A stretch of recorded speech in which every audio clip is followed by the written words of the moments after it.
for this effect, I could start off by giving the deck just a little shuffle like this. After I have gave the deck a shuffle, I would ask the participant to take out any card they would like. Let's say they take out this card. I don't want to see the card, but I will show it to you. Go ahead and remember this card. Now, if you would like, you could also sign the card, but is not necessary. After the participant has looked at their card, they would hand it back to me, and I would explain that I'm going to place their card about the middle of the deck, give or take about there. All I would like for the participant to do is cut the deck and complete the cut. Now, I'm going to try to find your card, but I'm going to do it in a bit of a different way.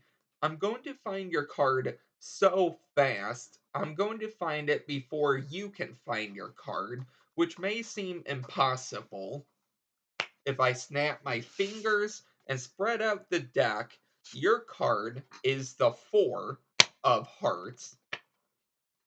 Now, you might be wondering, how did I know your card was the Four of Hearts? If you happen to look right here, we have the two jokers, and your card was sandwiched in between them, which I will show you in the tutorial. So, before we get into the tutorial, the cards I am using are the Richard Turner Gold Seal uh playing cards, okay? I lost my train of thought there. I do have a deck review on these, which I will link in the description. I also won these as part of a brick giveaway from Sean Devine. I will link that unboxing in the description along with Sean's channel so you can go and subscribe to him. So for this effect, there's a very small setup, and you could do this without a setup, which I will show you how to do this impromptu at the end, and also without a setup. So in this case, I took the two jokers. It doesn't have to be the two jokers, it can be any two cards. And you want to make sure you can remember them easily or be able to spot them easily, and they don't have to be identical either. These go on top of the deck, and you're all set. So, in the performance, I did a false shuffle. Now, you don't have to do that, but I will link it in the description, along with some false cuts if you want to do them, which you don't have to do. You're now going to have any card selected except one of the top two cards. So you could have the participant cut the cards and then take either the one on the face or on the pack. You could riffle down with your thumb, have them call out stop, and then do the same thing. You could dribble the cards, have them call stop, and then take either one. Or you could go ahead and spread out the cards. Just keep your thumb on the top half, and then they take one of these. Any way you want to do it, they just can't take one of the top two cards. The last option is turning the deck face up and having them name a card. Now, most people won't name a joker, okay? But if they do name a joker, go ahead and personally, I would do just some production to produce one of the jokers. But most of the time, they won't name a joker. So you can really uh, do any one of these cards, okay? So hopefully that all made sense. Let's say we go through and they take out this card. While they're looking at their card, they can also sign it. It doesn't matter. You're going to catch a break below the top card, which is one of the jokers. And then you have the next joker here. You take back their card, and what I did was the Marlowe tilt. You don't have to do the tilt.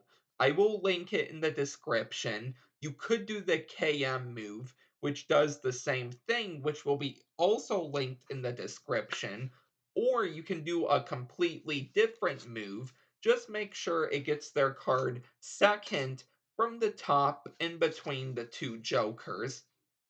After you've done that, you're all set. So you can go ahead and have them cut the cards as much as they would like. And then all you have to do is reveal their card. So in the performance, I said I was going to find your card before you found it. So when I spread out the cards, I just quickly scan for their card and then I pull it out in between the two jokers. And that really is the effect.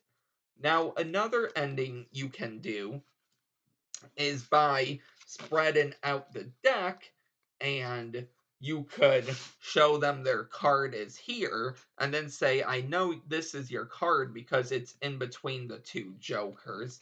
So there are a lot of endings you can do. Those are just two endings I would do. Now, let's get into how to do this impromptu with a setup and then impromptu without a setup.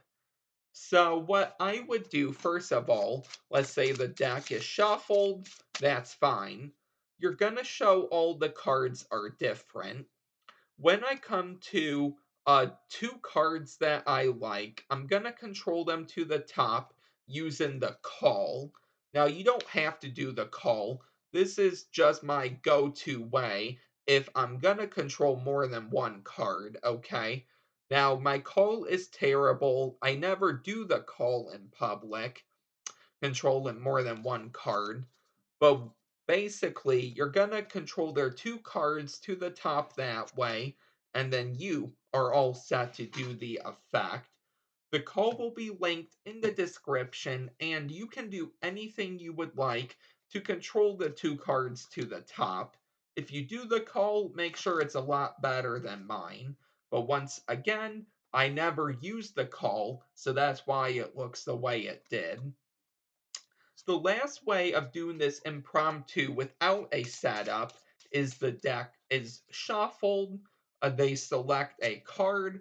You tell them before you look at it, I'm going to turn around because I don't want to see the card. And then I just look at the top and bottom card and remember 10 of hearts, 4 of clubs, and you are all set. So they place the card on top. I'll leave these face up. And then when you cut the deck, well, now you have the same thing set up here. So now you just have to look for your 4 and your 10, and you found their card, the Queen of Hearts.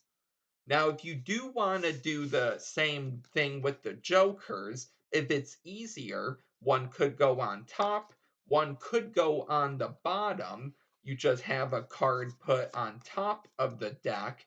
Let's say the 4 of spades, it's cut, and now when you go to the jokers, here is your 4 of spades, and that is the effect. So I hope you really enjoyed this trick. If you did, please don't forget to like, comment, and subscribe, and I will see you next time with a new video. Bye.